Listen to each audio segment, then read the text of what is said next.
Македонија е лидер во исполнување на европската агенда. На сите полиња сме поуспешни од државите во регионот, а така ќе биде во следниот извештај, рече премиерот Христијан Мицкоски во одговор на пратенички прашања.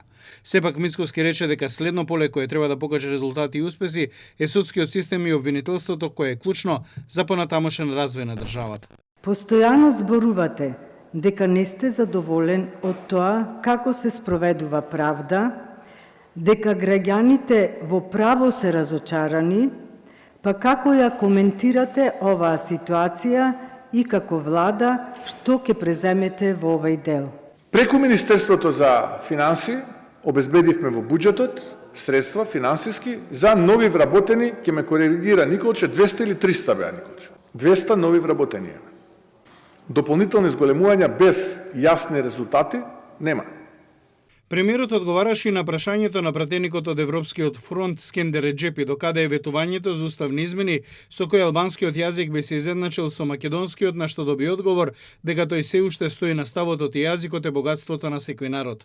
Мицкоски му забележа на Реджепи дека кога се во опозиција подгреваат меѓуетнички тензии, а кога се на власт водат некакви зелени политики. Дали сте подготвени да ги направиме уставните измени? Вие сте сега во таа коалиција. До пред да дојде оваа влада, министер за правда беше министер кој што доаѓа од вашата коалиција. Зошто тој не го доуреди? Зошто не го направи тоа? Законот му дозволува. Еве јас ќе ви кажам, затоа што сте лицемерни. Затоа што сте патриоти од AliExpress кога сте во опозиција, а кога сте во влада промовирате зелени екоагенди. Нашата заедничка татковина така се гради.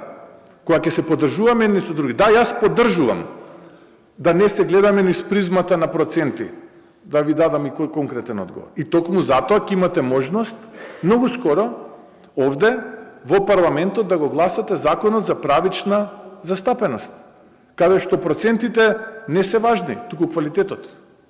На говорницата излезе пратеникот Милет Алевски од СДСМ кој побара оставка од министерот за внатрешни работи Панче Тошковски, на што доби одговор дека во моментов македонската полиција има најдобри резултати во последните 20 години.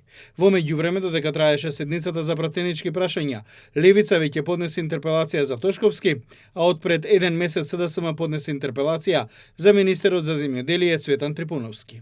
Веќе за првата интерпелација прва наредна седница ќе биде најверојатно 10 јуни и токму на таа седница ќе биде разгледана интерпелацијата за министерот за земјоделство. Воедно јуни ќе биде месец со набиена агенда на собранието, каде што ќе треба да се разгледаат поголем број закони, но законите од реформската агенда веднаш штом стигнат од владата ќе бидат ставени на дневен ред.